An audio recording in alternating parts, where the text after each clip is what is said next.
नमस्कार, रामराम महाराष्ट्र न्यूज मध्ये आपले स्वागत आहे। हे नक्की चालले काय?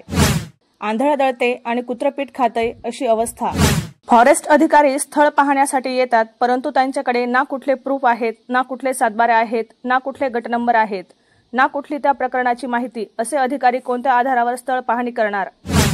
नवीन कामावर रुजू झालेल्या अधिकाऱ्यांना वरिष्ठ अधिकारी कुठलीही माहिती न देता अशा प्रकारे पाठवतातच कसे? या प्रकरणांमध्ये वरिष्ठ अधिकाऱ्यांचे काही लागेबांधे आहेत का? वरिष्ठ अधिकारी तालुक्यातील शासकीय जमिनीवरती होणाऱ्या अतिक्रमणाकडे सातत्याने डोळे झाक का करतायत? अशा प्रकारची अतिक्रमणं ही प्रशासकीय अधिकाऱ्यांच्या मर्जीने आणि संगनमतानेच होत आहेत का? एरवी फॉरेस्ट जमिनीवरून गोरगरीब पोटाची खळगी भरण्यासाठी एखादी लाकडाची मुळी जरी घेऊन आलं तरी हेच अधिकारी अशा गरीब शेतकऱ्यांवरती लाखोचा गुन्हा दाखल करतात, परंतु करोडोच्या जमिनीवर जे अतिक्रमण झालेले आहेत त्याबद्दल भ्रष्ट शब्दही काढत नाहीत। अशा प्रकारची भावना तालुक्यामधील नागरिकांमध्ये झालेली आहे आणि तसे नागरिक बोलूनही दाखवत आहेत। पाणीसाठी म्हणजे त्याची तर माहिती द्या। बरोबर आहे ना, त्याची तर माहिती द्या ना, तुम्ही पाहणी करता आलाय किंवा कसं काय जे काय असेल त्याची माहिती द्या, मग त्या प्रमाणात ही करता येईल। कारण हा विषय जो आहे ते सेन्सिटिव्ह विषय आहे आणि खूप वर्षापासून चाललाय। हा विषय फक्त आमच्या कडेठाणचा मर्यादित नाही, हा विषय संपूर्ण दौंड तालुक्यातला आहे। जसं तुम्हाला आलाय म्हणल्यानंतर तुम्हाला ह्याचं प्रकरण माहिती असेल, कासुर्डीचं प्रकरण माहिती असेल। हा, मग आता ते सगळ्या गोष्टी त्याच्या पाठीमागं मी तुम्हाला काय कडेठाणचं विचारत नाहीये, मी तुम्हाला जनरली ॲज अ जनरली विचारतो। जसं बोरीपारदीला तुम्ही त्या दिवशी आलतात, इन्क्वायरीला आलतात ना, हा, मग ते त्या ज्या गोष्टी आहेत म्हणजे हे प्रत्येक गावामध्ये चालू आहे। जे काय चाललाय विषय, जे काय होतंय ते प्रत्येक गावामध्ये चाललंय।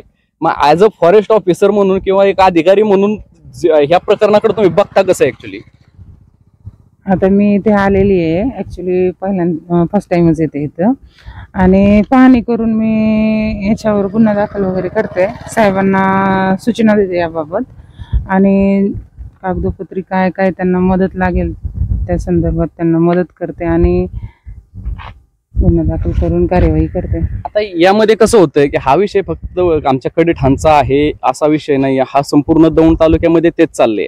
आता जसं पाठीमागं बोरमलनाथ देवस्थानची पाहणी करायला आला होता तुम्ही, त्या ठिकाणी तुम्ही आलात, आल्याच्या नंतर जे काही गोष्टी आहेत त्या सगळ्या गोष्टी तिथं पाहिल्या, समस्त डोळ्यांनी तुमचं जे काही असेल ते पाहिलं, तर तुम्हाला संपूर्ण एक ऍज अ दौंड तालुका म्हणून या प्रकरणाकडे कसं पाहता तुम्ही? बऱ्यापैकी क्षेत्र आमचं फॉरेस्टचं वाटप झालेलं आहे, अतिक्रमण पण बऱ्यापैकी दिसतंय, तर आमची प्रोसिजर चालू आहे त्याबाबत।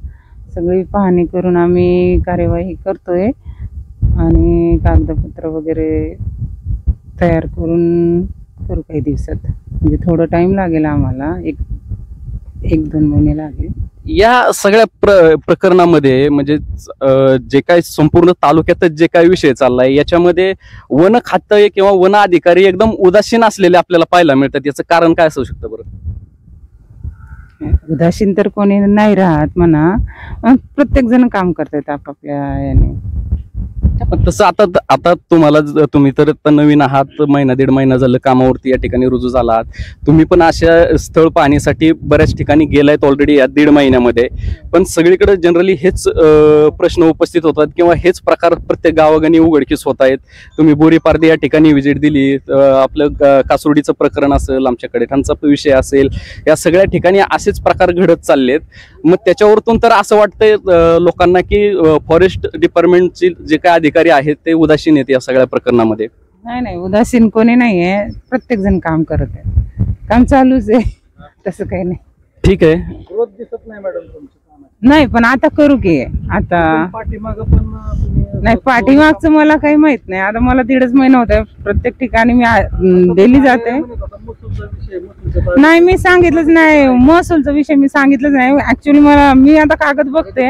आता ऍक्च्युली हा जो प्रकार आहे हा ऑलरेडी हा असेल किंवा इतर ठिकाणचा असेल, फॉरेस्ट अधिकारी जे कोणी आहेत आपले वरिष्ठ जे अधिकारी आहेत, सगळ्या अधिकारी वर्गाला हा सगळा प्रकार सगळं माहिती आहे, म्हणजे काय आहे काय नाही हे सगळं अधिकारी वर्गाला सगळं माहिती आहे। मग आता जर तुम्ही इथं येत आहेत तर सगळे डॉक्युमेंट्स वगैरे तुमच्या बरोबर पाहिजे होते किंवा त्या प्रकरणाचा तुम्ही थोडासा स्टडी करून इथं यायला पाहिजे होतं, असं ऍज अ नागरिक म्हणून आम्हाला वाटतंय। या संदर्भामध्ये तुम्ही काय सांगाल? नाही, मी ऍक्च्युली आमच्या ऑफिसमध्ये होते आणि माझे सहकारी मामा आलेत माझ्या बरोबर, ते म्हणतात की मॅडम असं असं मेसेज आला, तिथे जायचं. मग माझं दप्तर वगैरे तिथेच आहे. म्हटलं असेल नाही का, एवढं मोठं मला माहित नव्हतं इथलं प्रकार काय आहे ते. नाही, आता कसं होतं, हाच प्रकार आहे असा विषय नाहीये. बोरीपारदीतला जो बोरमलनाथचा जो विषय होता, पाठीमागे तुम्ही ज्यावेळेस त्या ठिकाणी व्हिजिटला गेला होता, तर त्या ठिकाणी व्हिजिटला गेल्याच्या नंतर सुद्धा जो का प्रकार तुमच्या डोळ्याने तुम्ही पाहिला, आणि मला वाटतं आपल्याच रामराम महाराष्ट्र न्यूज चॅनलवरती ती आपण बातमी पण दिली होती. बातमीमध्ये तुम्ही हे पण सांगितलं होतं की एक 2-3 तासामध्ये याच्यावरती कारवाई करू, परंतु अद्यापही त्या ठिकाणी कुठल्याही प्रकारची कारवाई झाली नाही.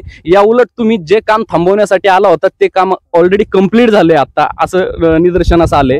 तर याबद्दल काय सांगाल? नाही, काम कंप्लीट नाही झालं त्यांचं. मॅडम, जे काम थांबवण्यासाठी तुम्ही त्या ठिकाणी आला होतात ना, तर ते काम पूर्ण झालेले आहे. आताही तुम्ही जाऊन पाहू शकता. बरं, ठीक आहे. मग मॅडम, ही जमीन किती वर्षापासून? अशाच नवनवीन बातम्या पाहण्यासाठी आमच्या YouTube चॅनलला सबस्क्राईब करा. फेसबुक आणि Instagram पेजला फॉलो करा.